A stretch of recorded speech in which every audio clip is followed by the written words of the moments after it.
In mid-January, Brad Schimmel, a Wisconsin Circuit Court judge running for an open seat on the state Supreme Court, flew to Washington to attend Donald Trump's inauguration. Schimmel, a former attorney general under Republican Governor Scott Walker, told the Milwaukee Journal-Sentinel that he wanted to spend quality time with a lot of Wisconsin voters. 3 days later, Elon Musk wrote on X that, because the liberal majority on the Wisconsin Supreme Court had overturned the ban on absentee ballot drop boxes last year, voting Republican for the Wisconsin Supreme Court is very important to prevent voter fraud. There is no evidence that drop boxes lead to voter fraud.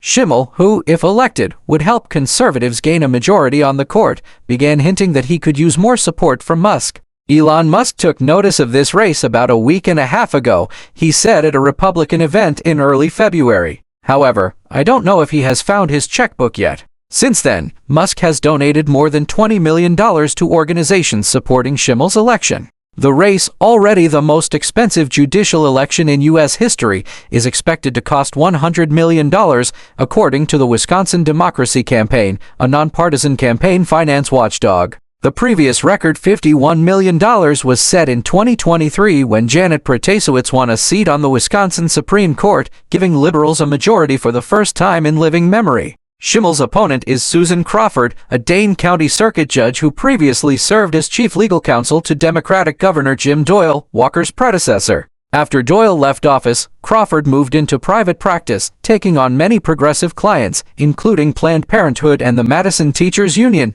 Both candidates have received money from prominent billionaires, including George Soros, who donated $2 million to groups supporting Crawford, and Richard Uihlein, a right-wing shipping magnate who gave nearly $6 million to groups working to elect Schimmel. However, Musk's contributions have surpassed those of all other billionaires combined. Letter reporting and commentary on the information you need to know today. State Supreme Court elections are only nominally nonpartisan after all. Their outcomes determine the future of abortion rights, labor rights, and voting rights in the state, but there is still an expectation that candidates will avoid blatant political partisanship. During his campaign, Schimmel has said that if elected, he would treat Trump like any other litigant. But his political loyalties have been clear for years. As Attorney General, Schimmel aggressively defended Walker's attacks on labor rights, voting rights, and abortion, as well as the 2011 redistricting maps, which were secretly drafted at the direction of Republican legislative leaders and resulted in one of the most extreme partisan gerrymanders in the country. Schimmel once described himself as Walker's bag man. On Halloween last year, he dressed as Trump, and more recently he posed beneath a giant inflatable Trump balloon at a mega MAGA rally in Waukesha County. Earlier this month, he spoke at an event featuring Donald Trump Jr.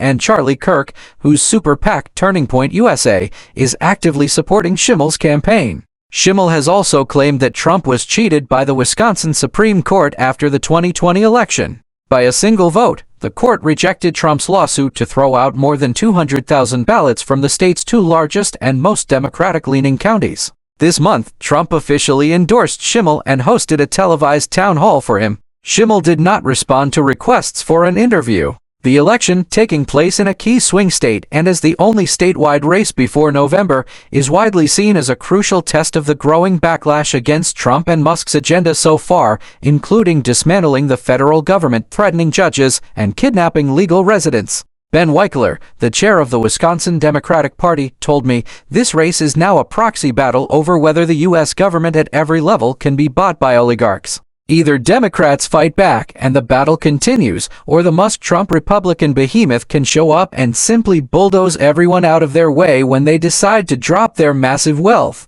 Musk also has a personal stake in the outcome. Last year, his car company, Tesla, filed an application with the Wisconsin Department of Transportation to open 4 dealerships in the state. The request was denied due to a state law that prohibits automakers from selling directly to consumers. A week before Musk first posted about the race, Tesla filed a lawsuit challenging this law. If the case reaches the Wisconsin Supreme Court, Schimmel would not be required to recuse himself. In 2009, the state's largest corporate lobbying group, along with the Wisconsin Realtors Association, drafted the court's recusal rules, which the conservative-controlled court adopted verbatim. These rules state that judges are not obligated to recuse themselves from cases involving campaign donors.